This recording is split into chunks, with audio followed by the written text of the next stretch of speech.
64. Tomorrow we'll start with some sun, then turn cloudy with a thunderstorm. It won't be as hot, but still humid with a high of 86. I'm meteorologist Jason Caterina on AM 560, The Answer.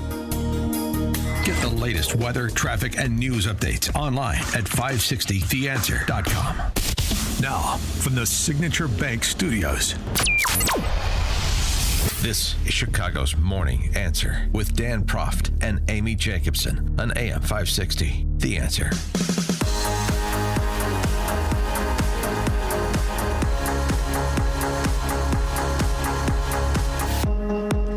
Good morning, Amy Jacobson here. Jim Uriel in for Dan Proft, and you'll be here tomorrow as well, and we thank you. I've had a very wonderful week with you, and you brought us food today. And people have been texting in, where are these ribs? Where can I get them? Brant's in Palatine on Northwest Highway. Yep. And what's your hours of operation? 11 to 11. Actually, we usually close up earlier than that. 11 to 11? Once we stuff What are you doing over there? Underground poker? No. But we usually close up about 10 because most people eat too much, get too tired, have to go home for a nap because we feed people. Okay. Right? Yeah, you have nice portions of food. We do have. We have better portions than most. But again, it's Brant's in Palatine. Right. And I will say one more time that this place I thought had the best food before we ever owned it. We bought it because we couldn't stand seeing it go out of business because me and my buddy, that was our spot to get ribs and burgers and beer. Ah, I see. And then since then you've extended, you have a patio now? We do, yeah. We have probably about between 80 or 90 outdoor seats, actually probably even closer to 100. So when you go by there on a Saturday and it's a 75-degree sunny day, it looks like it's a festival of some sorts. The parking lot's jammed. There's people playing bags. The music's playing. I don't like waiting for tables. I gotta be honest with you. I don't like waiting when for you can tables. have a drink and talk to friends. Told me that. Just go sit down in the Adirondack glad chair. that other people don't agree with you on that because they love waiting. Actually, waiting was fun because I got to meet some more people. Yeah, you got to meet too many entire Urios. family. Right, exactly. That's true.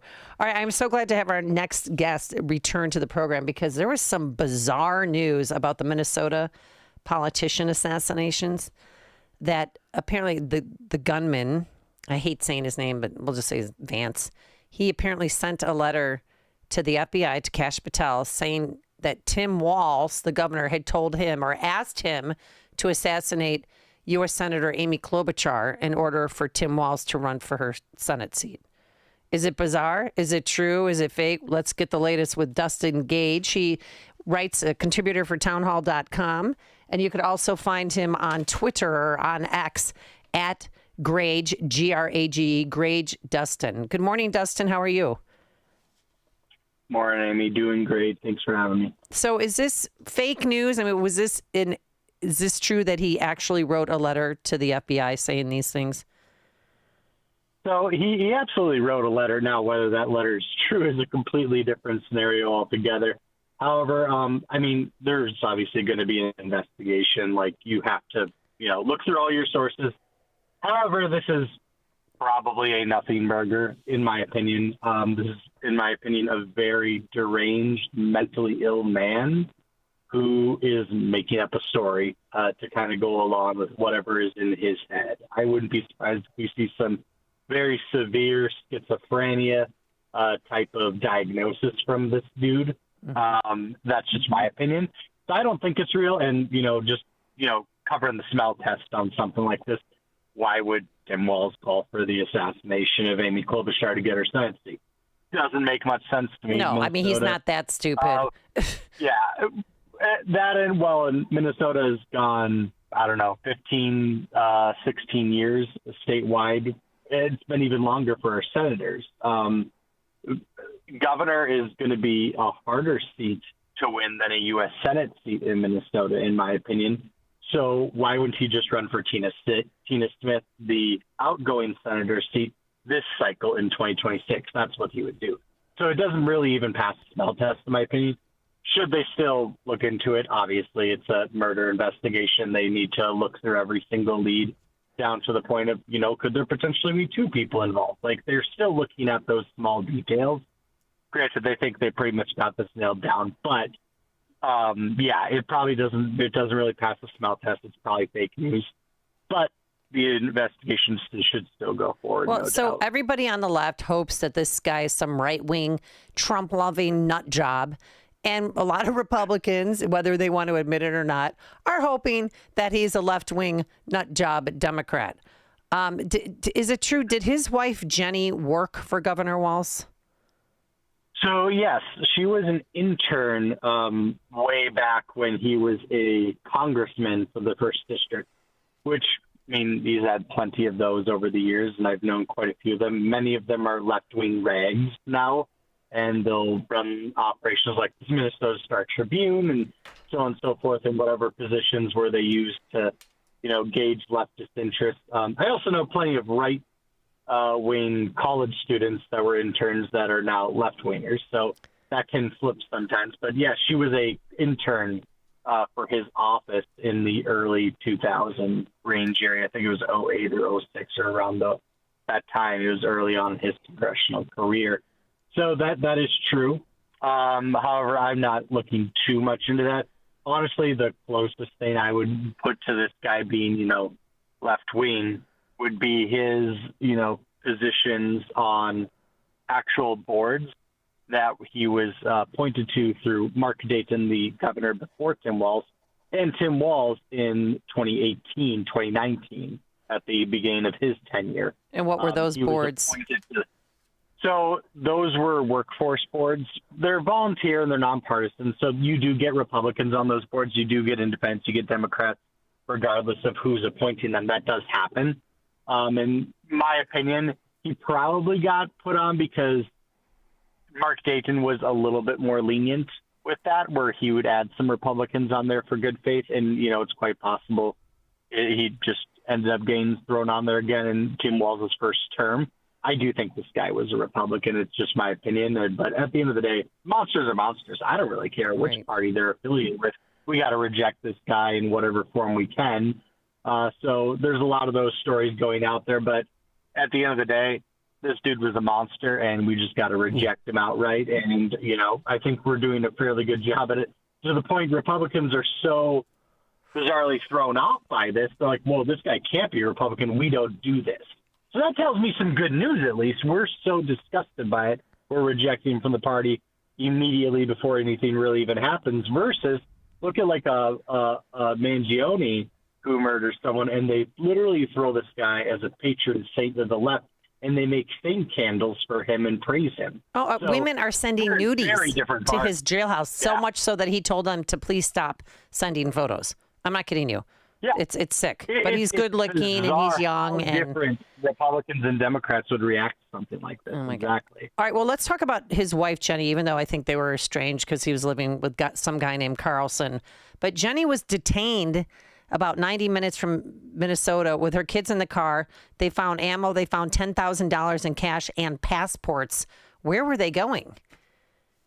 It's really bizarre. I was actually only about 15 minutes away from them when they were pulled over. I was in a wedding up in northern Minnesota, the Hinckley area. So I was actually right by her when she was detained. But that's a very good question. To my knowledge, she was being extremely cooperative with law enforcement. So they ended up letting her go. Honestly, I could just imagine what does my family in a scenario like this do? It's, wow, you have this media storm and this manhunt going down. I'm not going to have my kids around these areas where people are going to be looking. I view it as more like they were escaping. Maybe they were going to Duluth, for all I know. Or Alexandria is beautiful this time of year. Yeah. Nice to live there. Escape somewhere where you can get away. Just go buy a hotel for a couple of days and just be away from it. That's my honest opinion. There's a lot of theories maybe they're going to Canada. Maybe they're involved. I'm not so sure about that, but one of the bizarre ones that literally just came up yesterday with this is Vance Bolter was extracting eyeballs from dead bodies through the University of Minnesota and was let go the day before the assassinations happened. So I almost wonder, was this guy in a financial strain situation? He lost his job with the U of M, and that set him off. So I'm interested to see if this ends up being a big part of the story. Because he was a mortician before that, right? He worked at a funeral home? Yeah, he was a mortician, correct. But the attack was so well planned. I mean, he had the gear, he had the vehicle. I mean, he really had people fooled that he was a police officer. So, I mean, well, and this is another part where this whole is he kind of left wing? Maybe he's not. Maybe he's Republican, but maybe he's left wing leanings to him.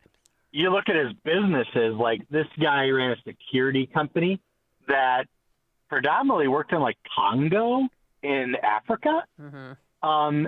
And this thing was funded through USAID, and this was getting cut. So there's more financial strain there. Now he's working these doubles potentially because he's losing his USAID funding. And then he goes to be a mortician extra time over at the U of M. He loses that job. I wonder how much of this is financial and that guy losing it from that part of it. But I will say, he had all these resources, with his security company. So, he had that a lot good to go. But this guy definitely had problems before that, and there's no question. Because when you look at this hit list of his, you notice that there's people like Kelly Morrison's on there twice. She's now a congresswoman. She was a state representative prior to that when she voted on the PRO Act, which is this anti-abortion bill, which the big theory out there is this guy was just this rabid pro-lifer, which I don't claim anyone's a pro-lifer if they're willing to commit murder. They're not pro-life. But Right. this was kind of his reason, he was super anti-abortion, so this is what set him off. And I have to start to lean into that theory a little bit more because he's putting down people who are on these pushes for these pro-abortion laws at the time when they were written, because he's using rosters of the legislature from that time, not the current one. And the whip list on it is also the old legislative whip, the current one. And he's even got the old county attorney, not the current county attorney on there.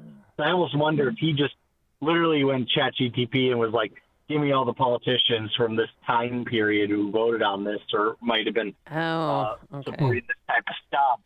Wow. So I start to lean into that theory a little bit more. And he printed that out. He had these resources, and now he's going through this financial strain. And now whatever is going wrong up there in his head just flicks off, and he goes off. And this is his trigger moment. So that's my theory, at least. No, and I like, because your theory is very balanced and reasonable, and everybody on both sides loves to jump to a conclusion, and then, like Amy, you said, we want it to be a certain thing. Yes. And I've been guilty of that myself too. And Dustin, hats off to you for presenting it such a balanced way. Because Tim Walz, I think, is just such a weird guy. Yeah. And then we hear that story about perhaps he wrote about it in a letter, or two, did it actually happen? Which I don't believe it actually happened either. But it comes back to Tim Walz. Is he still a popular figure in Minnesota, do you think? If there was an election tomorrow, would he win, or is he kind of fallen off? And another very timely and fantastic question. A little bit ago, about 2 weeks ago, he had a favorable poll come out 58% favorable. Everyone was like, this is insane. Why is this possible? What? One came out yesterday where he sinks 9 points from that poll. So he's underwater, under 50% right now in Minnesota. Which is significant. It's only happened one other time in his political career. So this is the weakest he's ever been in Minnesota history. Granted, take some of these polls with a grain of salt, especially this one, because this one was put out by the Star Tribune, which I mentioned before, interns that are now... They love them some Tim Walz. One of his former interns, who is a leftist, is the primary editor for the Star Tribune. So his intern, who is his deputy, one of his main administrators in his current administration, he moved to the Star Tribune now, who runs that rag show now. They put out this poll. So one of his biggest advocates, who put signs in his yard and votes for him and everything, ended up giving him this nasty poll. And he is underwater everywhere in greater Minnesota. The only area where he has a favorable rating is in Hennepin and Ramsey County, which is Minneapolis, St. Paul. Wow. He is he's only 5% favorable. Does he still want to fight all the Trump supporters? Didn't he call us? He wants to fight us. He wants to fight us. I mean, so we can set that up. He's a sitcom dad. Yeah. Yeah, which also, just quite frankly, with all this political violence going on, voters have to look at this and be like, well, how genuine is this dude? Because he went on the record in front of Congress with your governor, Pritzker, as well as mine and Kathy Hochul. And he was asked a dozen times, hey, you've been calling ICE the Gestapo, and they have seen a 500% increase in targeted violence toward themselves. Huh. You, in your own city of Minneapolis, before the LA riots broke out, may I have you, it was like a week and a half before, there was an ICE raid. Didn't end up really technically being an ICE raid. They were there, but it was mostly like Homeland Security and FBI. They did a drug bust, which ended up, drug and human trafficking drug bust, ended up coming up with 900 pounds of crystal meth. Huh. And ICE agents were assaulted at this raid because they thought it was a ICE raid. Right. Instead of, they thought they were taking people, not drugs. Yeah. I remember. Yeah. And this ultimately ended up triggering like the LA riots and this 500% increase. He's asked over a dozen times hearings, hey, this violent rhetoric, do you apologize for it? He never once apologized. And then a week later, these murders happen and these murder attempts. And then he's calling for civility after that. Yeah. But he never specifically addressed those specific things. He just said stability, generally speaking, but we're not going to actually acknowledge the things that you've done to create some of the political violence. So you have to wonder about how genuine it is. And we'll see kind of in the coming weeks and months. I'm going to pay attention pretty close to it, but on how he kind of reacts and if he actually apologizes to some of these statements. But he won't. See where it goes. So is he going to run for Tina Smith's Senate seat, or is he going to run for governor again, or what do we know? So I believe he's going to run for governor. I mean, it's always a chance he might not run at all and just go straight for 2028 because I do believe he's going to run. He's going to run president? in 2028. It's just, he's going to. I'm very adamant on that belief. Oh, no, I want him to run. Please run. I'll donate. Please, no, I do too. It's going to be fantastic. I want him and Pritzker up there, and they could argue each other. Oh, my gosh. Because our governor is announcing today that he's running for a third term. And he starts off in the city, then he's going to, I think, Peoria, then he's going around the state to make his big announcements that he's running again. What are we celebrating here? I mean, honestly, nothing. Totalitarian rule. I mean, all right, I want to ask you a question about the night in question. So after the shooting at State Senator Hoffman's house, so Senator Hoffman and his wife were shot. One shot 8 times, one shot 9 times. Miraculously, they lived. Wow. Thank God. Yeah. And before he went to Melissa Horton's house, so after that shooting, he was in New Hope, Minnesota. So they were instructed, the police officer, to do a well-being check on that state senator. According to media, when the New Hope officer arrived at the scene, she saw Bolter's black SUV parked down the block with the lights on. She believed that Bolter was a police officer who was dispatched to the scene. The New Hope officer pulled up next to his car, rolled down her window to try and speak with him, and he didn't respond. According to the officer, he just sat there and stared straight ahead. So the New Hope officer, who was dispatched to the scene, proceeded to the state senator's home, and she waited for other law enforcement to arrive. And then when they went back, Bolter had left the scene. Is that being, I mean, it's such a horrible set of charges. Because then after that, he left and went to Melissa Horton's house and murdered her, assassinated her and her husband and the family dog, too, that nobody talks about. No, it's the whole story is just so bizarre when you look at like the police, like there's some really, really bad parts just on like, wow, law enforcement really screwed some things up. Mm-hmm. But thankfully they did save lives by reacting as quick as they did to say, hey, we should send to other legislators in the area because, I mean, quite frankly, there could have been a lot more. Well, two state reps weren't home. One was on vacation and one didn't answer the door. So thank God for that. Yeah, I believe it was Ann Rest and Maple Grove rep. The Ann Rest Center at Maple Grove is a different one. But, they probably saved some lives. At night by the chief of police saying, hey, send a wellness check on some of these other ones. And he very specifically pointed out Melissa Hortman in this scenario, which I will say that was one theory that was coming around for a while. Because when it hit my phone at like 6:30 in the morning that day. It was starting to get very, very early unconfirmed reports. But the first one was Melissa Hortman's been shot. We didn't know she was murdered at that time or not. The one where it was like, this left wing nut, where my initial thought went there was that she voted to restore or repeal, I should say, free health care for illegal immigrants. That's what I thought it was too. But then the other guy, Hoffman, that she shot, then the other guy, he voted against. He voted for it. Yep, exactly. And that's where that theory then went out the door. The only thing that was maybe linking this to, left-wing violence at that point was the workforce committee he was on. Hoffman in the Senate also kind of oversaw and worked with that one. So I was like, oh, did he know these people? And that's why he went to them.